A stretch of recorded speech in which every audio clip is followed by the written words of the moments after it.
नमस्कार साथियों, मेरा नाम प्रताप जोशी है और मैं आप सभी का मेरे YouTube चैनल कोशिश में स्वागत करता हूं। गाइज, आप सबको पता है कि हम यूक्लिड्स डिवीजन लेमा कर रहे हैं और उस पर बेस्ड क्वेश्चन कर रहे हैं। आज हम एक लेवल और आगे जाएंगे। मैं आपको याद दिलाता चलूं कि पिछली वीडियो में जो मैंने क्वेश्चन आपको बताया था वो क्या था।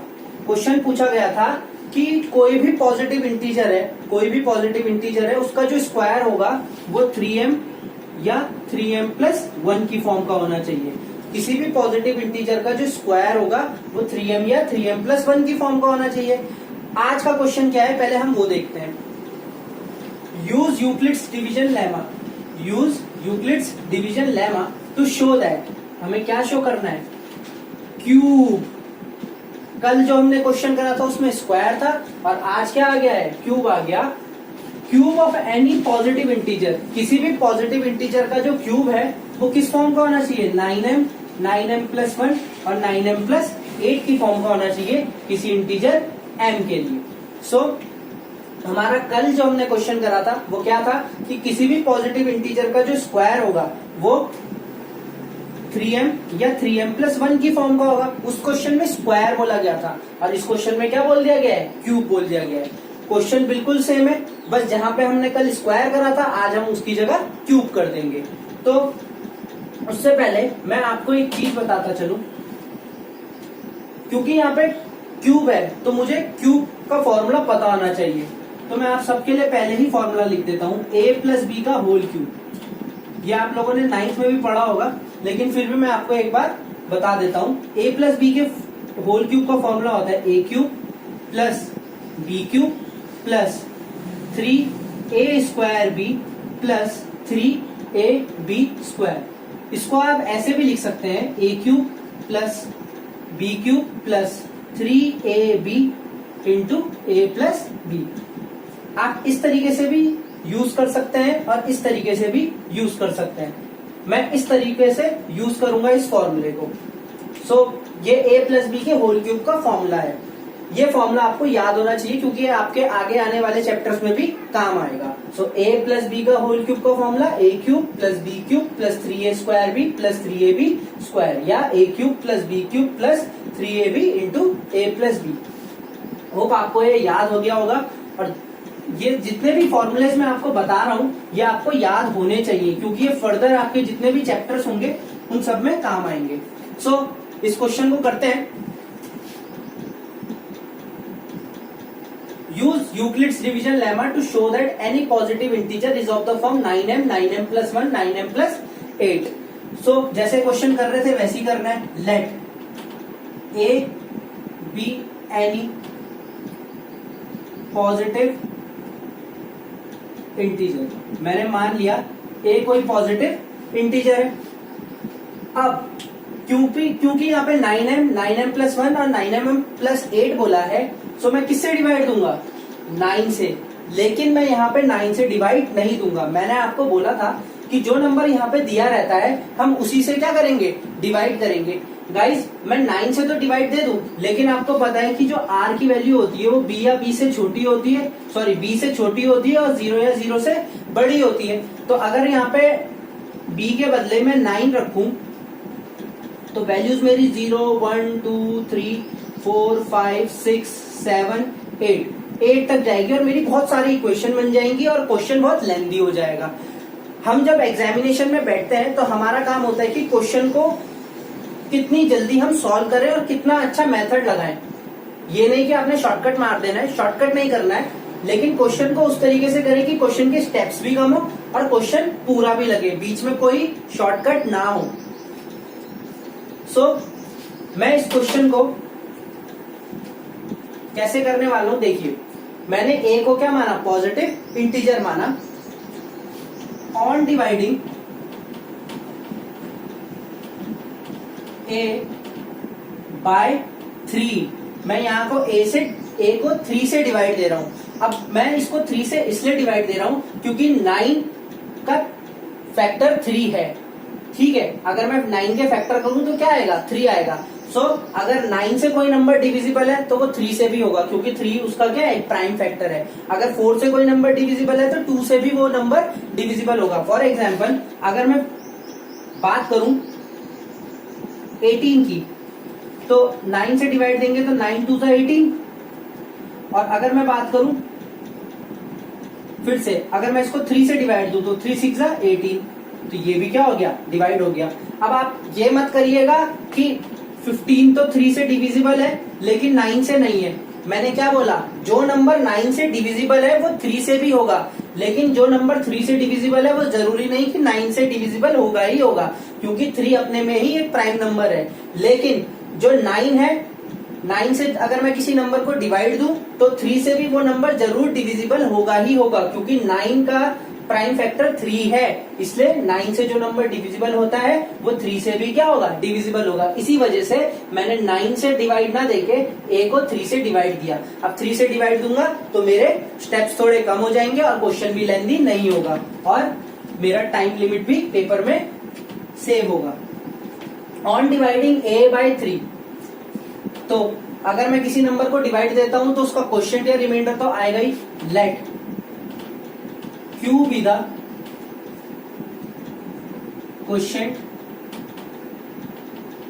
And R be the remainder. मैंने क्या मान लिया, Q क्या है, क्वोशिएंट है, और R क्या है, मेरा रिमाइंडर है। A कोई पॉजिटिव इंटीजर माना, उसको मैंने 3 से डिवाइड दिया। 3 से डिवाइड देने पे Q क्या आया, मेरा क्वोशिएंट आया, और R क्या आया, मेरा रिमाइंडर आया। फिर जैसे अभी तक हम क्वेश्चन कर रहे आ रहे थे वैसे ही करना है, अभी तक मैंने कोई अलग स्टेप नहीं करा है। Use Euclid's division lemma.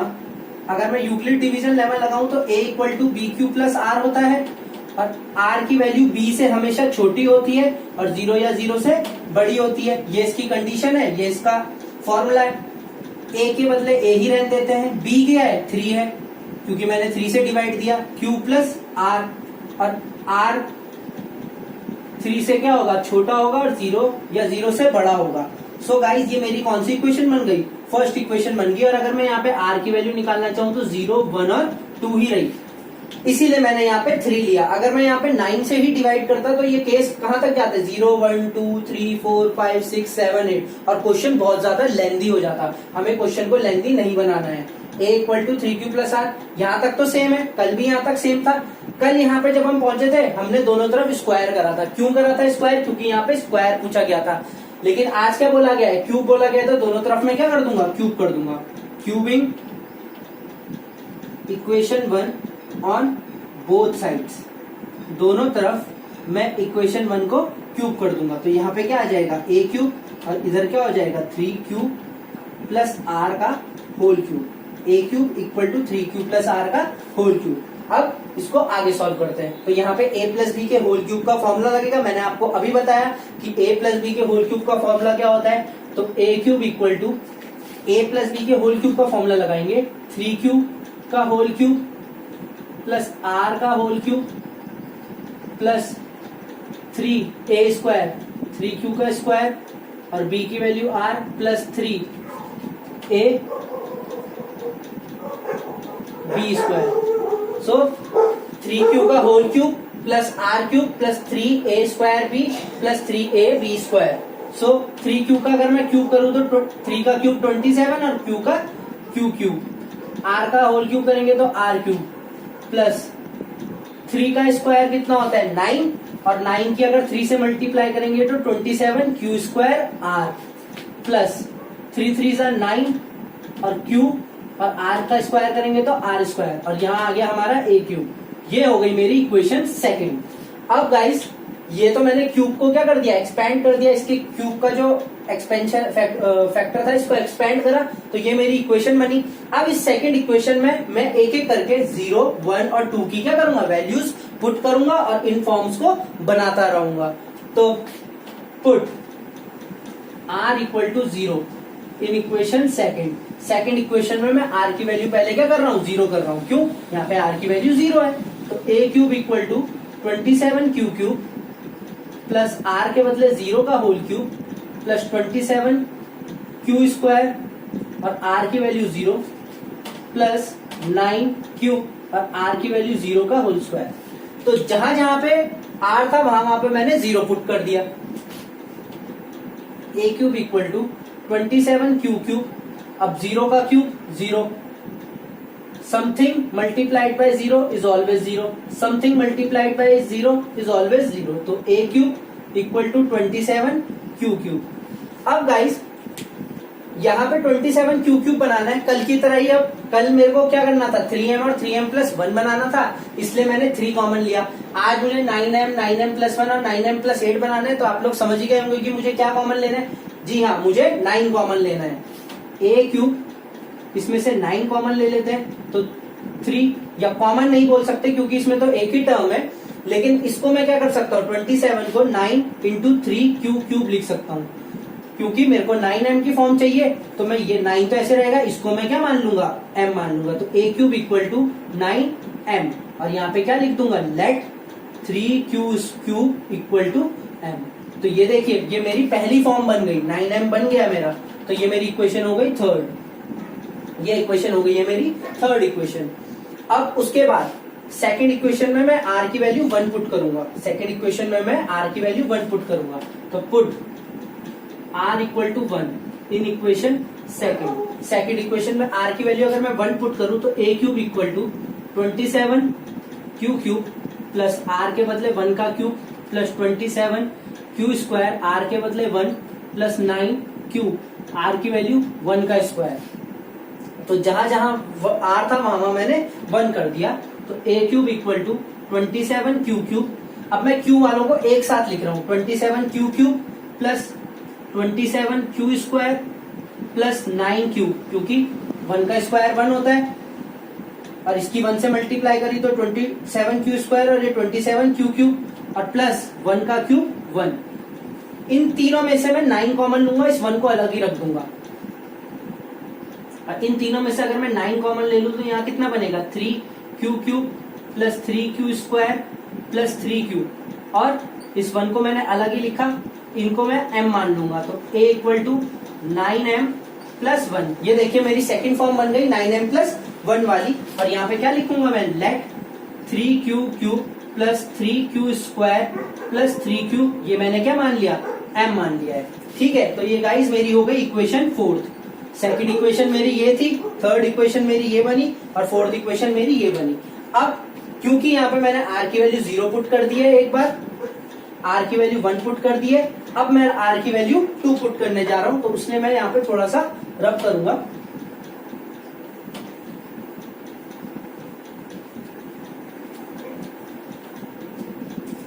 Put r equal to 2। अब मैं r की वैल्यू 2 पुट कर रहा हूं इस सेकेंड इक्वेशन में, तो a cube equal to 27 q cube plus 2 का whole cube plus 27 q square into 2 plus 9 q 2 का square.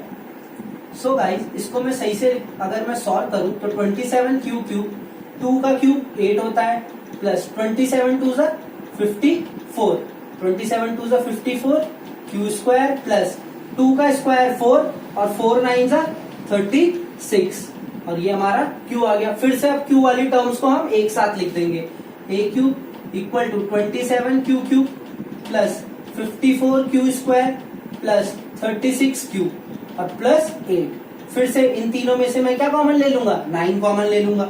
A cube equal to 9 अगर मैं कॉमन ले लूं तो यहाँ कितना बचेगा, 3 क्यू क्यूब प्लस 9 6 ज़ा 54 क्यू स्क्वायर प्लस, यहाँ पे क्यू भी था, 9 4 ज़ा 36 4 क्यू, और प्लस 8। इस पूरे को मैं क्या मान लूंगा, m मान लूंगा, 9m प्लस 8।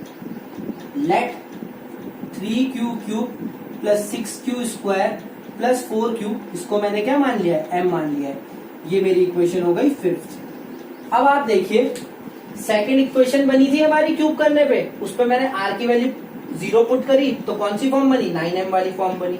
r की वैल्यू 1 पुट करी तो 9m प्लस 1 की फॉर्म बनी, और r की वैल्यू मैंने 2 पुट करी तो मेरी कौन सी फॉर्म बनी, 9m प्लस 8 की फॉर्म बनी। एक चीज मैं आपको और बताता चलूं, ये क्वेश्चन बहुत ही ज्यादा इंपॉर्टेंट क्वेश्चन है, मोस्ट इंपॉर्टेंट क्वेश्चन है, क्योंकि ये पेपर में कई बार पूछा जा चुका है।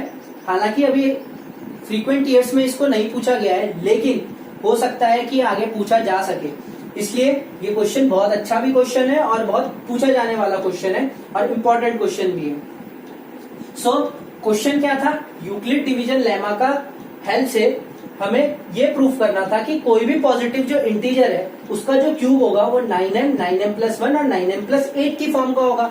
सबसे पहले मैंने ए कोई पॉजिटिव इंटीजर लिया, उसको मैंने 3 से डिवाइड दिया, 9 से डिवाइड नहीं दिया। 9 से डिवाइड नहीं दिया, 9 से डिवाइड इसलिए नहीं दिया क्योंकि 9 का जो प्राइम फैक्टर है वो 3 है, इसलिए जो नंबर 9 से डिविजिबल होता है वो 3 से भी डिविजिबल होगा ही होगा। ठीक है, तो मैंने यहाँ पे 9 से डिवाइड ना देके 3 से डिवाइड दिया ताकि मेरे केसेस ये केसेस हैं ये कम बने और क्वेश्चन इजिली सॉल्व भी हो जाए। अब मैंने 3 से डिवाइड दिया तो क्यू क्वेश्चन आया, आर मेरा रिमाइंडर आया। फिर हमने उसमें क्या करा, फॉर्म बनाई और फॉर्म बनाने के बाद ये क्यूब करने पे हमारी ये इक्वेशन बनी। दोनों तरफ जब मैंने क्यूब किया, क्यूब इसलिए किया क्योंकि क्वेश्चन में क्यूब पूछा था। क्यूब करने पे एक बार आर की वैल्यू इस इक्वेशन में 0 रखी, एक बार आर की वैल्यू 1 रखी इस इक्वेशन में, और एक बार आर की वैल्यू जब मैंने 2 पुट करी तो मेरी 9m, 9m+1 और 9m+8 की फॉर्म बन गई। Therefore the cube of any